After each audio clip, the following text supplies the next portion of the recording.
The movie begins in 1897, when the Indian troops were governed by the colonizing British government. On the border between British-held Indian Territory and Afghanistan lies the Gulistan Fort. In the fort, the brave Sikh regiment of the British Indian Army is posted. The protagonist of the film is Ishar Singh, a Havildar of the regiment.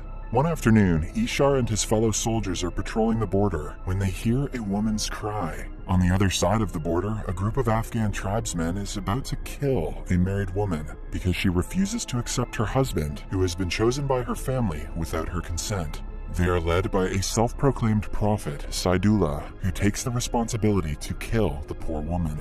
Ishar wants to intervene, but a higher British officer, Lawrence, orders him to stay put since the commotion is taking place on the other side of the border where their rules don't work. The woman is seconds away from being beheaded when her supposed husband is shot and killed. Ishar has defied direct orders from his superior to save her. He runs to the other side and continues killing everyone that comes forward to stop him. The Afghan woman is asked to run away, and anyone who tries to stop her is killed. Eventually, the men manage to catch Ishar and try to take off his turban to insult him. His fellow Sikhs follow his lead and attack the enemies when it comes to the pride they hold in their turban.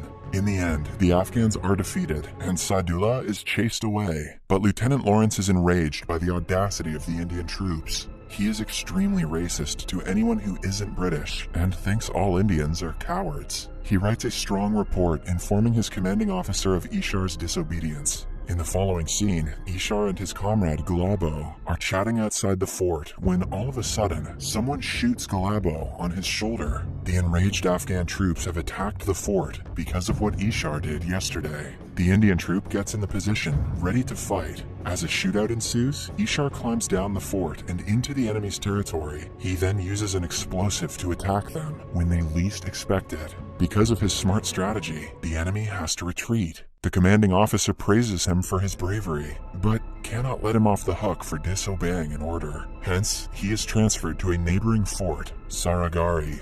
No one wants to work in Saragarhi Fort because it lies between two bigger forts and is mostly used as a post office to transfer messages between them. No action ever happens in Saragarhi, hence only 21 soldiers, including Ishar, are assigned to it. Before he leaves for the posting, Lawrence calls Ishar and humiliates him, calling him a slave to the British government. Ishar is made to apologize, and his cowardice is blamed on the Indian soil. However, he refrains from talking back in order to not be reprimanded further.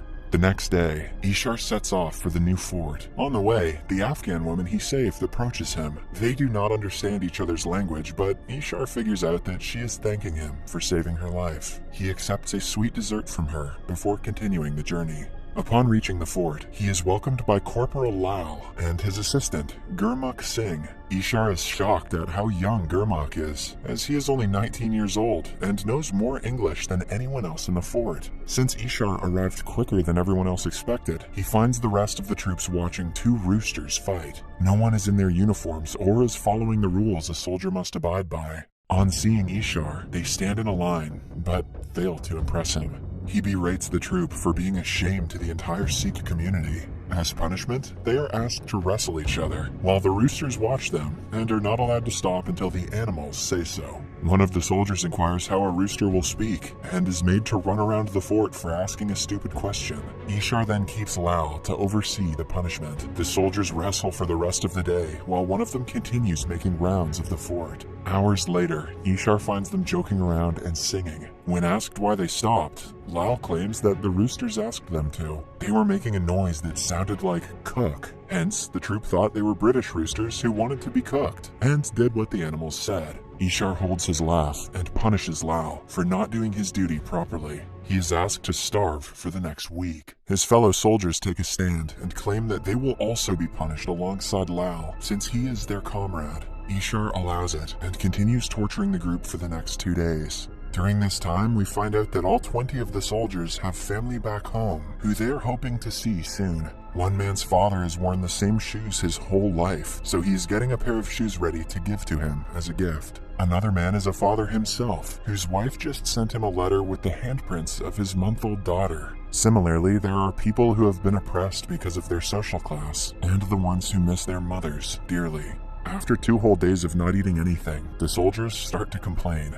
Ishar feels bad for them and allows them to end the punishment early. However, a soldier named Chanda retaliates, saying that they do not need pity from Ishar. He doesn't like Ishar and thinks he is a servant to the British. The cook named Dad reveals that Ishar also hasn't eaten for the past 2 days and asks the soldiers to decide what they want to do accordingly. When they ask Ishar why he punished himself for their mistake, he replies that he wouldn't dare to eat when his comrades are starving. He manages to win their hearts with the comment, and they feast together. In the meantime, Saidullah, the Afghani man who wanted to kill the woman earlier, arranges a meeting with the leaders of 3 Afghan tribes. Till now, they have been fighting against the British government on their own, but if they continue the battle as a team, they will have a higher chance to win. The tribe leaders agree and start devising an attack. They plan to take over all 3 forts on the same day, starting with the one with Ishar since it is the easiest to conquer. Saidullah predicts that they will take less than 2 hours to kill the 21 soldiers because their army consists of around 10,000 people. After defeating Ishar's troops, they will make their way toward the other 2 forts and conquer them as well. Somewhere else, Ishar is told that their informant from a nearby Afghan village has been missing for the past 2 weeks. Assuming that something is wrong, Ishar and Lal go to the said village to investigate. They find the village filled with women, children, and elders, but no young men. Moreover, the responsibility to build a mosque is also upon the elderly and women of the village. On returning to the fort that day, Ishar reveals that he wants to help the village build the mosque. Most soldiers are against it since their religion doesn't align with Islam. Still, Ishar goes on his own and starts helping the villagers. At midday, a kid is almost killed under a falling ceiling. Ishar saves him and is in turn saved by his comrades who have come to help. By the end of a few days, they complete the mosque, and an old woman feeds them 1 almond each. One of the soldiers keeps the almond as something valuable because it reminds him of his mother, and because, let's face it, that's not going to do shit for his hunger. In the following scene, the soldiers are in their posts when they get a message from the neighboring fort asking them to stay alert because the Afghan troop is planning to land an attack on them. Ishar looks at the faraway mountain through his monocular but sees no one. Just when they think it is a false alarm, the sound of war drums echoes in their ears. 1 man, followed by 100, then thousands, come into view. The crowd makes way for Saidullah, who has caught the woman Ishar once saved. To declare the initiation of war, Saidullah beheads her, and the crowd erupts into cheers. Then, Ishar receives a letter from his superiors through the lamppost. He gathers the soldiers and tells them that they have been ordered to retreat and run for their lives. A loud laugh interrupts Ishar, as the soldier famously known for never smiling bursts out in front of everyone. He and the rest of the soldiers think it is funny that the British believe the Sikhs will run away like cowards. Ishar understands their sentiment, but asks them to give it another thought because their death is confirmed if they choose to fight. Chanda, who never liked Ishar, thinks he is trying to shake their spirit and is afraid to get into the battlefield. As a reply, Ishar goes into a room and comes out wearing a saffron turban, symbolizing courage. He plays the war drum and kills the first enemy to start the battle. Everyone gets ready in their posts, except the 19-year-old Gurmukh, who seems confused. He asks Ishar why he lied to the troop, saying that the superiors wanted them to run away when the actual orders were to fight. Ishar reveals that by giving the soldiers a choice, it is proven that they are not cowards, like Lawrence once said. Then he orders the cook to serve water to everyone injured, even the enemies. The shootout begins and the sound of continuous gunshots follows. An explosive is thrown toward the Sikh soldiers, which causes a man to fall off the fort. Before he is killed, a comrade goes to his aid. They are being aimed at by the sharpest shooter of the enemy, hiding behind a stone. Before he gets to shoot them, Ishar arrives and does the same to him. When they reach inside safely, Ishar scolds Gurmukh for not shooting the man who threw the explosive. Gurmukh replies that he has never killed anyone and is scared of the enemy troop. Without wasting any more time, Ishar assigns him to the lamppost duty from where he has to continuously send updates to the other forts. When Ishar gets back to his spot, the enemy troops start to retreat. Saidullah and the tribe leaders come forward with a white flag, asking to talk to him. The leaders of both parties meet, and Ishar instantly recognizes Saidullah. He inquires if Saidullah is willing to put his life at risk, or is he just good at killing helpless women? While the tribe leaders are calm, Saidullah burns in rage, promising to step on Ishar's turban later that day. two Sikh soldiers hand over two Afghan prisoners who were arrested earlier. Ishar claims that they don't kill people who surrender. However, it turns out that the prisoners are bait. As soon as a cloth is removed from their faces, an explosion occurs that kills several Afghan soldiers. The fight continues, but by now, the rivals have reached the outer walls of the fort. Another soldier dies of a gunshot, while the Afghans start banging on the fort's door. 3 soldiers are sent to stop the door from being broken.